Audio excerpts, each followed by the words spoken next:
प्रिय विद्यार्थियों, आज हम भारतीय नीतिशास्त्र प्रश्न पत्र के अंतर्गत धर्म का संप्रत्यय और उसके अर्थ की चर्चा करेंगे। कंसेप्ट ऑफ धर्म एंड इट्स मीनिंग।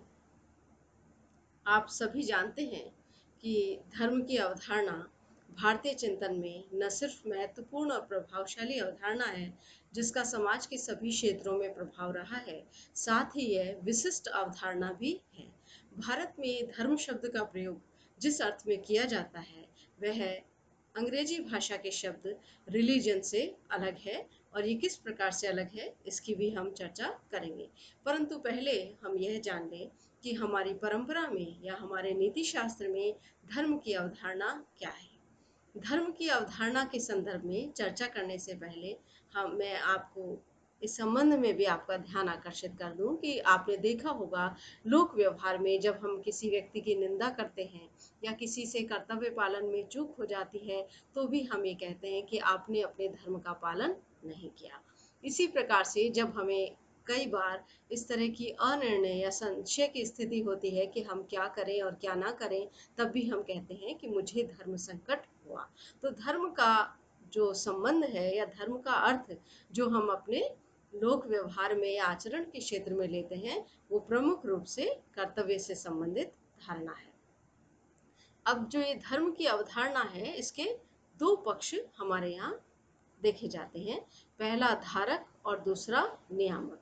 धारक रूप में यह अस्तित्व या संपूर्ण प्रकृति का स्वरूप है, यानी धर्म के जब हम धारक रूप की चर्चा करते हैं तो इस प्रकृति में, इसकी भौतिक वस्तुओं में और जैविक और अजैविक जितने भी पदार्थ है सबके जो गुण और स्वभाव की बात है वह धारक पक्ष के अंतर्गत आती है।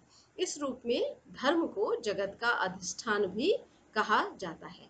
दूसरी ओर जब नियामक रूप में इसकी चर्चा करते हैं, नियामक का अर्थ है रेगुलेट करना या कंट्रोल करना, तो धर्म को इस रूप में एक तरह से अपन कहते हैं ना धर्म दंड, तो वो समाज में नियंत्रणकारी शक्ति होती है। तो धर्म का जो नियामक रूप है वो आचरण के क्षेत्र से संबंधित है। तो धर्म की जो अवधारणा है उसके दो पक्ष हैं, धारक और नियामक। इसके अर्थ को हमने जाना। अब हम जब भारतीय परंपरा में नैतिकता के क्षेत्र में धर्म की चर्चा करते हैं तो हम ये पाते हैं कि ये प्रमुख रूप से सदाचार, जैसे कि हम शील या अच्छा आचरण कहते हैं, और कर्तव्य जो ड्यूटी की धारणा से जुड़ा हुआ देखते हैं। पश्चिमी विचारधारा में जो रिलीजन है उसे बहुधा धर्म का पर्यायवाची मान लिया जाता है, परंतु वो धर्म का पर्यायवाची नहीं है। दोनों शब्द अलग अलग अर्थ रखते हैं। अंग्रेजी शब्द रिलीजन लैटिन भाषा के शब्द रेलिगियर से निष्पन्न या निकला हुआ माना जाता है। अब रेलिगियर के तीन अर्थ जो है वो आते हैं। पहला टू कलेक्ट यानी एकत्रित करना, दूसरा टू चूज यानी चयन करना, तीसरा टू बाइंड यानी आबद्ध करना या बांधना, और रेलिगियर का प्रमुख अर्थ बांधने के संदर्भ में ही आता है। तो रिलीजन जो है वो एक तरह से सामूहिक विश्वास पद्धति है, आस्था का सिस्टम है, और हम ये कह सकते हैं कि रिलीजन जो एक उपासना की पद्धति है उसमें सामूहिक व्यापार होता है। उसमें व्यक्ति अपनी निष्ठा के विषय का चुनाव करता है और उसमें निष्ठा का विषय जो अधिकांशतः ईश्वर या अलौकिक सत्ता के रूप में स्वीकार किया जाता है उससे मनुष्य का जुड़ना या बंधन है। तो ऑक्सफोर्ड डिक्शनरी ने भी जो रिलीजन की परिभाषा दी है उसमें अलौकिक सत्ता के प्रति विश्वास या आस्था को ही रिलीजन का पर्याय, जो रिलीजन का अर्थ निकलता है वह हमारे जो हिंदी शब्द हैं उसमें पंथ के नज़दीक आता है, और उर्दू शब्द जो मजहब है उसके नज़दीक आता है। और ये भारतीय परंपरा में जो धर्म शब्द का प्रयोग है उससे नितांत भिन्न प्रयोग है। ईश्वर के प्रति जो लोग वैज्ञानिक दृष्टिकोण रखते हैं वे ये मानते हैं कि हम इस संसार को छोड़कर जिस तरह से एक अलौकिक सत्ता के प्रति विशेष प्रवृत्ति और अपने आचरण का सारा भाव समर्पण रखते हैं तो ये कहीं ना कहीं पलायन की प्रवृत्ति है। यदि इस आक्षेप को भी देखें तो धर्म पर यह आक्षेप नहीं लगाया जा सकता, क्योंकि धर्म तो कर्तव्य पालन है। इसी सामाजिक व्यवस्था में रहते हुए जो सदाचार के नियम हैं उनका पालन करना ही भारतीय परंपरा में धर्म माना गया है। भारतीय परंपरा में धर्म का प्रयोग कर्तव्य, न्याय, शील, कर्म आदि अर्थों में किया गया है। जब इन अर्थों के अनुकूल कोई कार्य किया जाता है तो उसे धर्म कहा जाता है, और जब विपरीत प्रकार का कार्य होता है तो ऐसे आचरण को अधर्म की संज्ञा दी जाती है।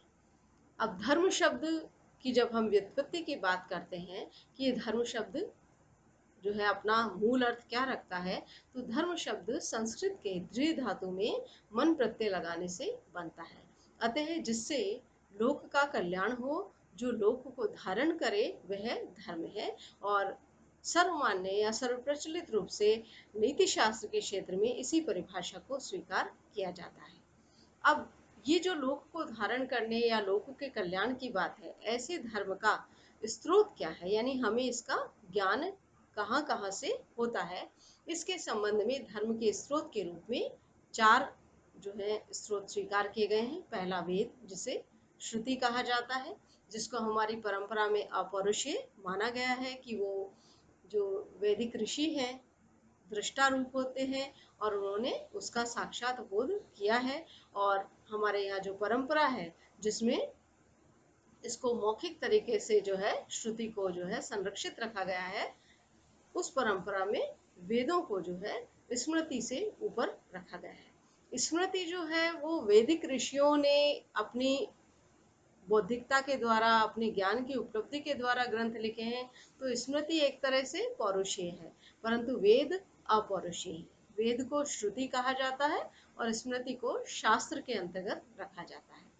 तीसरा जो धर्म का स्रोत है वो सदाचार है, यानी जो अच्छे ज्ञान की उपलब्धि प्राप्त जो सिद्ध पुरुष है उनका जो श्रेष्ठ आचरण है वो शीलवान है, तो वो शील या सदाचार को भी धर्म का स्रोत माना जाता है। परंतु ऐसा नहीं है कि धर्म के स्रोत में कहीं व्यक्ति की स्वतंत्रता नहीं है।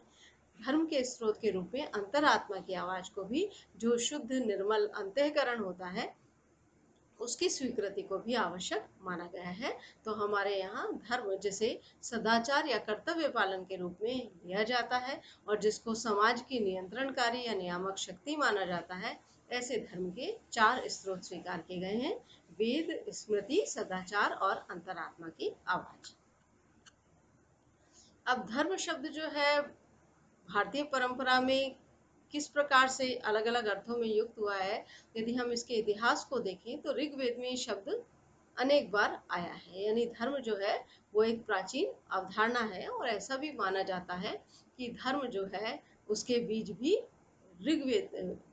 बीज भी जो वेदों की परंपरा में ऋत का संप्रत्यय आता है उसके अंतर्गत है। ऋत का, जैसा कि हमने पहले भी भारतीय नीति शास्त्र के जब विशेषताओं की चर्चा की तो बताया कि ऋत जो है एक शाश्वत नैतिक व्यवस्था के रूप में जाना जाता है।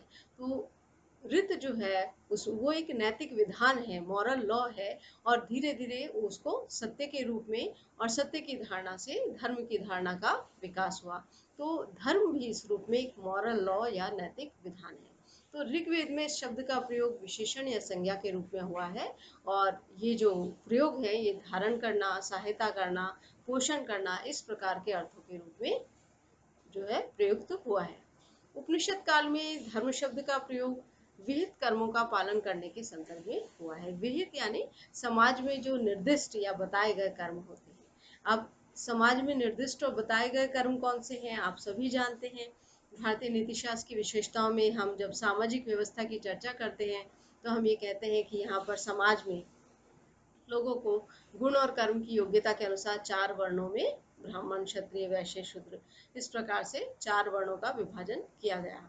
इसी प्रकार से मनुष्य के जीवन को 100 वर्ष की आयु मानते हुए चार आश्रम यानी ब्रह्मचर्य आश्रम, गृहस्थाश्रम, वानप्रस्थ आश्रम और संन्यास आश्रम में जीवन की चार अवस्थाएं जो है विभाजित की गई हैं और उसके सर्वांगीण विकास की बात की गई है। तो ये जो वर्ण और आश्रम है इनके अनुकूल कर्तव्यों का पालन भी धर्म के अंतर्गत आता है। यहाँ विभिन्न जो कर्तव्य संबंधी शिक्षा है वो दी गई है, और उनका पालन करना या उन्हें अपने जीवन में उतारना ही धर्म का अनुसरण माना गया है। इसी तरह हमारी जो महत्वपूर्ण नीतिशास्त्र की पुस्तक है भगवत गीता, उसमें याज्ञवल्क्य स्मृति में तंत्र वार्तिक में भी वर्णाश्रम के अनुकूल आचरण को ही धर्म कहा गया है। परंतु हम देखते हैं कि जैसे जैसे हमारे इन ग्रंथों के आधुनिक व्याख्याकार आज के संदर्भों में इसकी व्याख्या करते हैं, तो धर्म का संबंध उस वर्ण धर्म के अर्थ में नहीं लिया जाता, बल्कि मनुष्य की जो योग्यता है, समाज को जो देने का उसका सामर्थ्य है, उसके अनुसार कर्तव्य पालन के संदर्भ में इसका अर्थ लिया जाता है।